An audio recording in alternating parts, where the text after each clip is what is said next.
Mixing. One of the biggest tips I can give you for hiring a mixer is to find somebody in your genre. And I mentioned this before, but it is really important that you do that. And just like finding producers, mixing is no different. Mixers have very short amounts of work, and so they can last from 3 days to 3 months, 6 months, or whatever they're working on. And sometimes things get bumped and things get pushed aside, or they get postponed, and so suddenly they can squeeze you in. So you never know. What I did was listen to my favorite bands and found out who mixed them, who produced them, who mastered them, and I reached out to them, and lo and behold, I got a hold of them, and I got to work with people that I really wanted to work with in my genre. Now, if you reach out to a mixer and they say they're good at mixing everything, oh, I do rap and I do pop and I do rock and I do this, you can be sure that they are a jack of all trades, and you do not want to hire a jack of all trades when it comes to mixing. Mixing is like life or death here when it comes to your album. Mixing is everything. You can have an amazing scratch tracks, you can have amazing foundation, amazing drums, you can have amazing vocals, you can have everything just like sounding awesome, and then it goes to mixing. And it can go from sounding great to sounding horrible. A really good mixer can also make something sound not that great sound like golden. So mixing is like, oh, it's important. It's the magic. And if we're not into studio magic, mixing is the studio magic. I just can't emphasize it enough. So make sure you hire the right person. And so with that, you need to make sure that that mixer knows your genre and is really good at mixing at least your umbrella genre, if not your secondary genre. Now, they probably don't mix like really micro niches. They're not going to be like super experts, but if they can mix your umbrella genre and your secondary genre, then it's not going to be a problem because they already understand the listening preferences for your target audience, because there are different listening preferences depending on the genre. So R&B and country, they have different tones, different frequencies, different preferences that listeners expect to hear.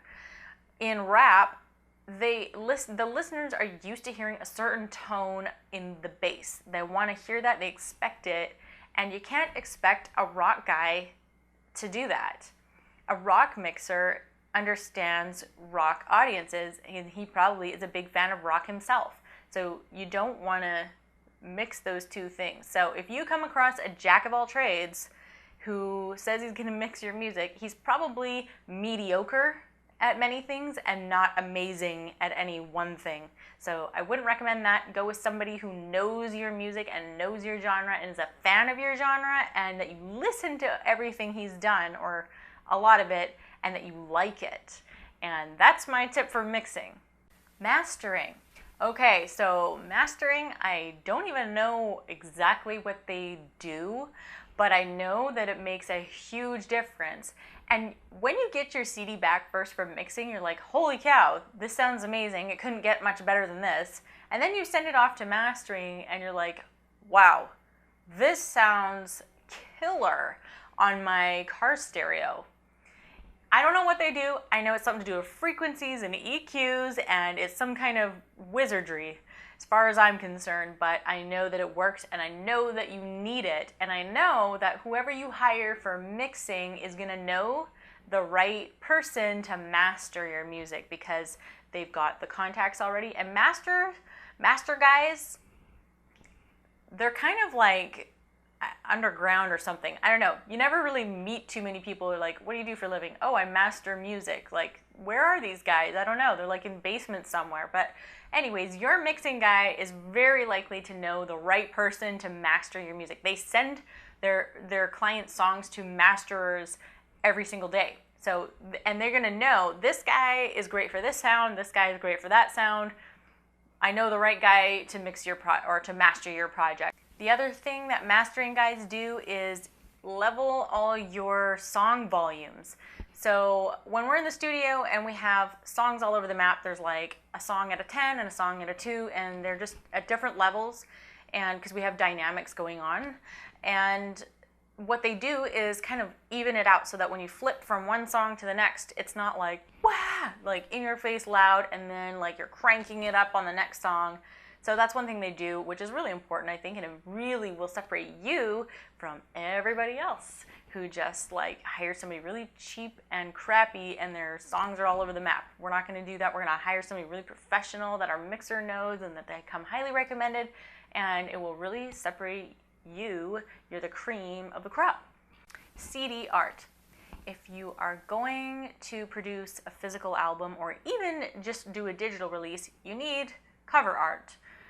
It's kind of a given, but it's just on the list of things to do and things to account for when we are going over a budget and our to-do list. So we need cover art. Now you can hire somebody you know, you can ask around, you can ask your friends, but I always recommend looking up according to your genre. Who can you find, maybe online, who is a graphic designer that specializes in CD art in your genre? Now that might cause you to have to do a little bit of research. Maybe it'll take you like a while to find the right person. It's worth it to find the right person. You don't really want to just go with anybody and then that's the cover art you have to live with for the rest of your life, you know? Like pick something, pick someone that you know is going to do a good job based on their past work, based on recommendations, based on their portfolio and what you can find out about them.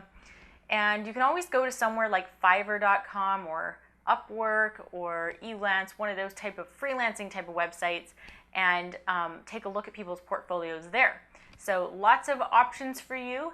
And I have a couple recommendations of what to do when you find a good graphic artist. If they're good and experienced, they will already ask you for this information, but I'm just gonna do you a favor in case they don't. And that is, give them a list of all your ideas. And maybe you don't know your idea specifically, but you have like maybe a mood in mind or like a color theme in mind, or you like a certain font. All of those things are helpful. Make a big list, like in point form, and maybe you picture like some random objects, or like I want something to do with a dove or a raccoon or a square and the color orange, and I like this font, and but I don't have a logo, so hire them to do the logo at the same time and it'll all work out great. But the point is, give them a list of all your ideas, everything that you can think of under the sun, and maybe you have another completely different idea. That's cool. Just make another big list and tell them, okay, I have these two different kind of opposing ideas. Have fun with them. Maybe like see if you can do something with them both, or choose one or the other and see. And usually you will also get at least 3 revisions. It depends on who you hire, but make sure you know how many revisions you get, because if they send you the first one, you're like, oh no, that's not anything like I had in mind. You want to be able to use up those revisions. So that's my recommendation for hiring a graphic artist. And while you have a graphic artist, you might as well have them do up for you a bunch of social media banners that you're going to use. So they're already doing your cover art. They're going to have the theme. They're going to have the photos. They're going to have the logos and the fonts and the concept. So you might as well get them to do a Facebook banner and a Twitter background and a YouTube banner, and get them all in the right pixel sizes that you need, the exact sizes, so that you don't have to go and figure it out later and leading to launch day and, oh, I need to make everything match. So they don't have to be like exactly the same, but have them do up something in a similar look and a similar feel, so that when you go from one platform to another, it kind of is obvious that you are the same artist, you're the same person, you're the same band. People go from Facebook to YouTube, from YouTube to your blog to your website or whatever, and it feels like there's continuity. And so I think that builds trust with fans. Like, we didn't do a bait and switch on them, you know? They didn't go from Facebook to our website and they're like, whoa, like, is this even the same person? Like, am I on the wrong website? It's better to just, you know, keep some continuity, and that also makes us look really professional, and it's something that a lot of other artists don't think about doing. So just that tip alone is gonna make you look better than everybody else. Web design. This is an important one that you need to have on your album budget, costs, and list of things to do. Now, there are some free versions of things and there are some paid versions of things you could do. If you are really, you know, tight on your budget right now and you need a platform for a website or to like host your music somewhere, you can do something like Bandcamp, for example, which I still use. So bandcamp.com. You can host your music there, you can host your merchandise there, you can customize the look and feel of the page, you can even put your own background there, which you can hire your graphic designer to give you a customized look and feel and all the right pixels, and it's free. Now, you can also get your own domain name and point it there so it looks even more professional, and I definitely recommend that you do that. And you can also use something like blogger.com, which is owned by Google, by the way, and you can make it kind of customized to feel a little bit like a website. You can make pages, you can make a menu, you can put different things on there, you can have widgets, you can embed your Bandcamp music right on your Blogger blog and make it really look and feel like a website. So that's another idea. Or you can definitely hire somebody on Fiverr or somebody you know to design you a proper website, and that's going to make you look professional. But the point is that you need to factor this in your budget and figure out who you're going to hire if you don't already have a website. If you have one, awesome. You're going to need to update it. And we're going to talk about more later on about the different things we're going to do to update it, and specifically our bio, which is going to really change things, and our professionalism. So make sure this is included in your list. It's an important step and something to think about in this whole process. I touched on this a little bit before, but we need to talk about it again because it's on our list of things to do, and that is our social media design. So if you have a graphic designer, go ahead and just ask them to do up a whole bunch of themes and banners and stuff that kind of match your look for your new album title, your new cover art. And I suggest every time you put out a new album that you redesign all your social media again to match your new CD that's coming out. And you will change it over. You can change it over about the time that you release the unveiling of your cover art, and a lot of times people will do that in their pre-launch phase several weeks before they actually launch their album to build hype. And so they'll release, here's the cover art, ta-da! And that's a good time where you could kind of switch over your platforms with your new social media design.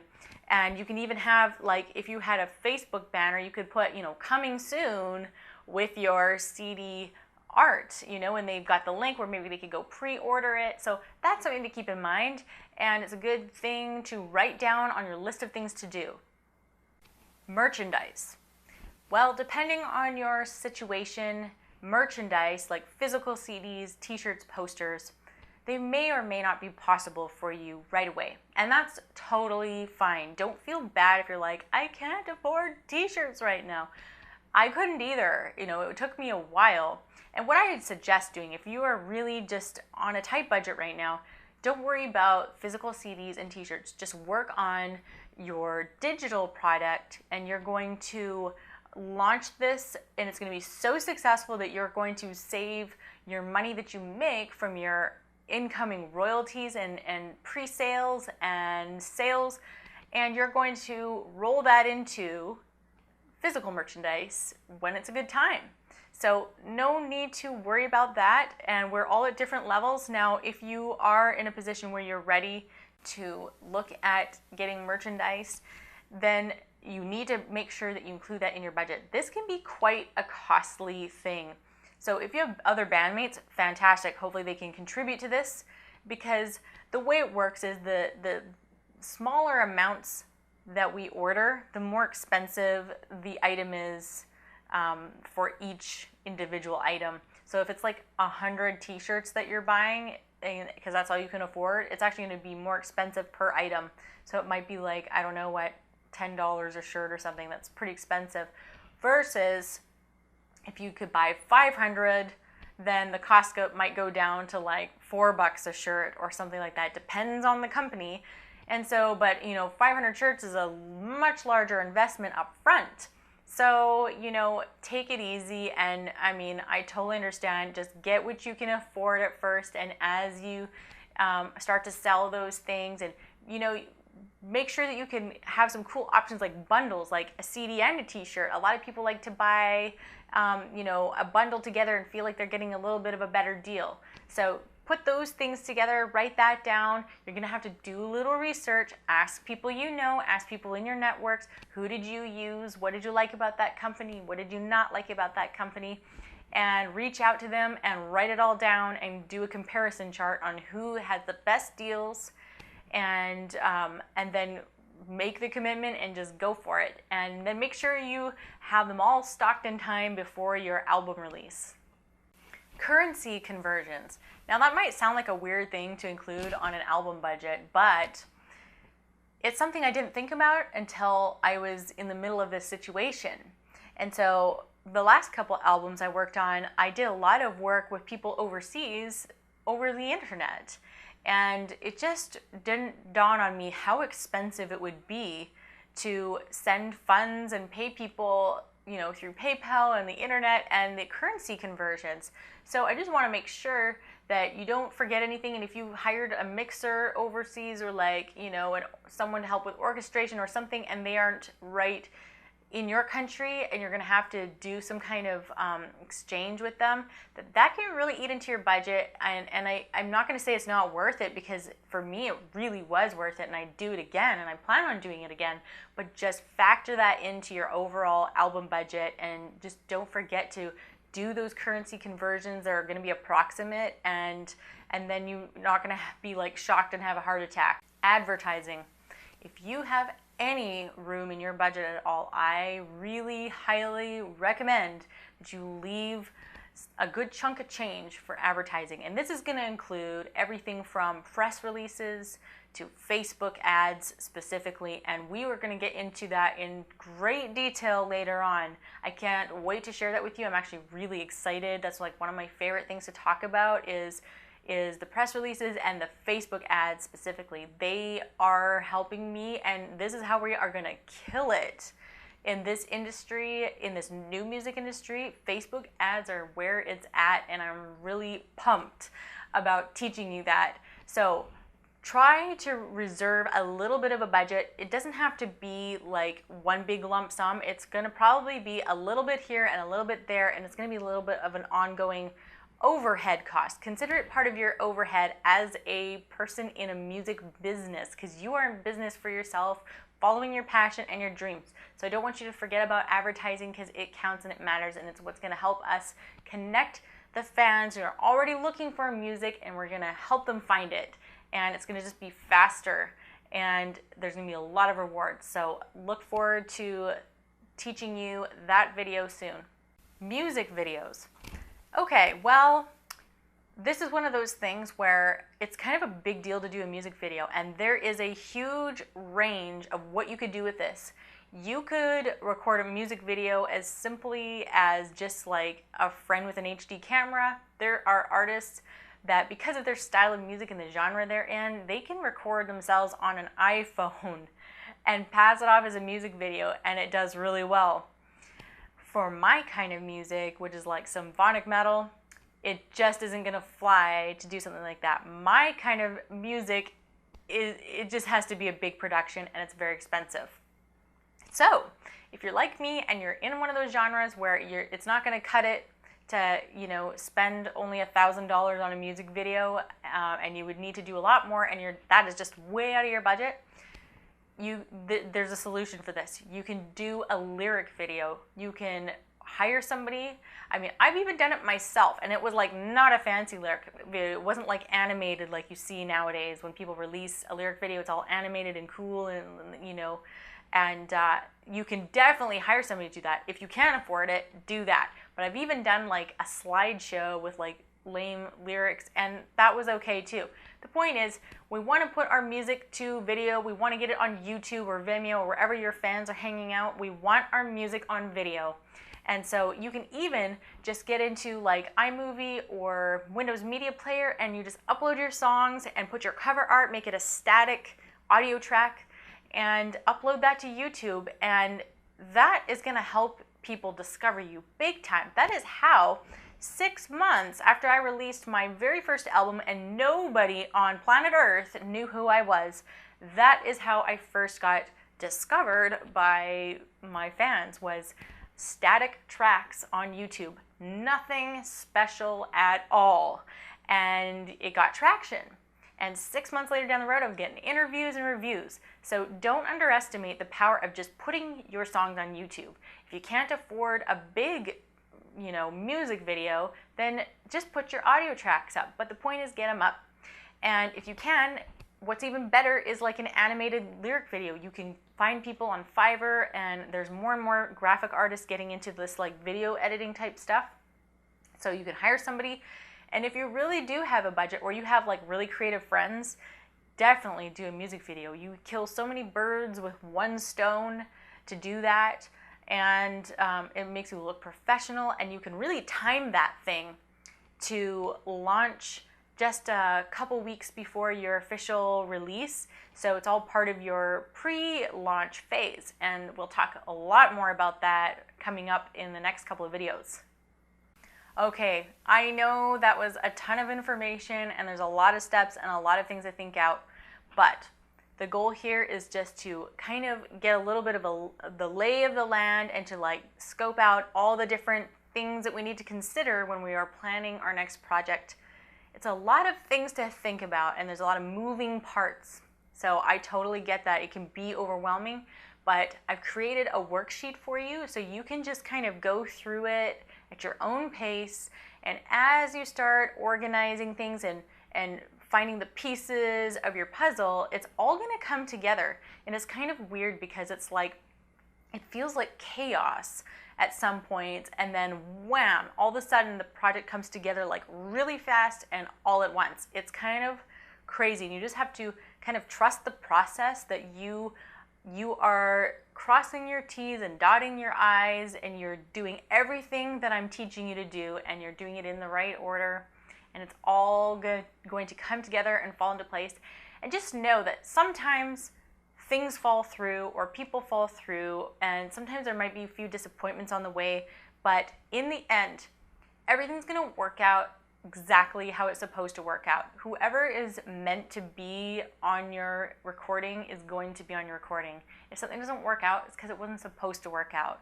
And just, I hope you can just find peace in that, because I know that really helped me. And when I was feeling a little tense or stressed out, like, oh my goodness, is this going to happen on time? Is this person going to come through for me?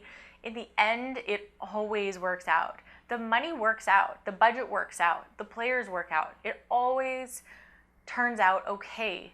And so I just want you to know I'm supporting you, and jump into the Facebook group. If you haven't recently, get in there and just tell us where you're at in your project, how you're doing, what you're struggling with, even ask for recommendations. Throw us your scratch tracks, and we'll bounce off some good ideas for you. We're there as a community to help one another and support each other. So I hope you will take advantage of that, and I think it will really help you feel supported on the way. So I can't wait to see you in the next video.